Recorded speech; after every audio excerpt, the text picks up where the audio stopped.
siang ini saya akan merefresh kembali mengenai terkait SOP Kap Inspeksi. Jadi ada yang beberapa perlu yang akan saya refreshing, mengingat ulang terkait masalah kegiatan Kap Inspeksi.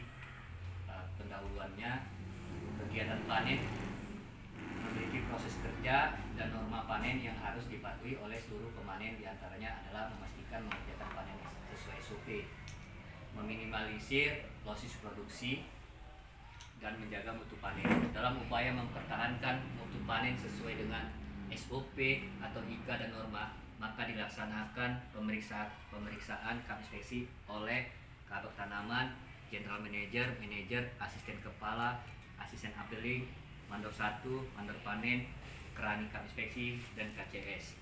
Pengendalian kualitas panen TBS di lapangan sangat mempengaruhi pencapaian rendemen dan mutu CPU. Makanya di sini saya merefresh ulang terkait apa-apa yang sudah yang akan dilakukan mengenai Kap Inspeksi ini. Nah, Kap Inspeksi ini kalau dikerjakan oleh Updeling, itu yang mengerjakan itu mulai dari asisten, mandor 1, mandor panen, Kap Inspeksi. Nah, bobotnya itu kan sudah ditentukan bobot berapa persennya untuk pengecekan di lapangannya. Nah, salah satunya Kap Inspeksi berapa persen, Pak Ed? Salah, 40% dari total jumlah karyawan. Kalau mandor panen 20%. Nah, itulah yang harus dilakukan setiap harinya untuk pemeriksaan Kap Inspeksi. Nah, yang diperiksa dalam Kap Inspeksi ini salah satunya ANCA dan kualitas mutu buah. Kalau ANCA itu ada beberapa kategori yang diperiksa ataupun yang bakalan yang dilihat di lapangan. Seperti yang pertama,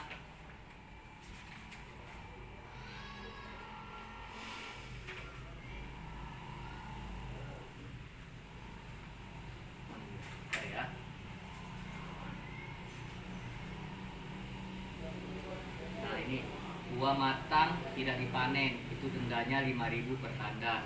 Buah mentah diperam, diancak 5.000. Buah dipanen tidak diangkat ke TPH 25.000. Berondolan di potongan gagang itu 1.000 per tandan. Berondolan tidak diikuti bersih 50 perak per butir. Terus pelepah tidak disusun rapi 1.000. Pelepah sengkleh 1.000. Egrek tidak dilengkapi dengan dengan pengamanannya itu 1.000 per egrek. Nah, ini yang adalah sanksi ataupun denda yang apabila dilakukan sama pemanen-pemanen kita di lapangan. Nah, tujuannya apa? Untuk menertibkan mereka lebih mengarah sesuai dengan SOP panen yang sudah dibuat. Makanya dari itu tugas kita itu selain mengawasi pemanen, kita juga mengecek pekerjaan yang sudah dilakukan oleh pemanen-pemanen kita. Makanya apabila ada yang dilihat dari poin-poin yang tadi saya sampaikan, langsung saja untuk dilakukan pencatatan ataupun dendanya. Nah, kemudian untuk di TPH itu ada kategorinya buah mentah di TPH itu dendanya 10.000, buah busuk tidak diberondolkan atau tidak diketek itu 2.000, rangkai panjang tidak dipotong itu 2.000, rangkai TBS tidak berbentuk huruf V itu 500 per tandan. Tandan tidak diberi informasi itu 500. Nah, kemudian TBS tidak disusun rapi di TPH itu 5.000 per TPH, Pak Ed. Ya, jadi misalnya dia punya 3 TPH satu pemanen, kalau memang nggak disusun 3-3-nya berarti dendanya berapa? 15.000. Nah, jadi mulai dari hari ini saya meng-refresh ini tujuannya untuk kita berkomitmen agar dampak dari ini bisa berjalan sesuai dengan SOP kita. Ya, jangan pemanen-pemanen kita asal kerja tidak tahu apa yang mau mereka kerjakan. Ya, ini adalah salah satu tugas tanggung jawabnya kita dan kemarin kita sebagai karyawan PTPN 4 Regional 1. Ya, jadi saya harap siang ini kita berkomitmen untuk lebih serius mengenai pemeriksaan ANCA ataupun inspeksi kita di lapangan. Mungkin itu aja dari yang perlu saya sampaikan siang ini.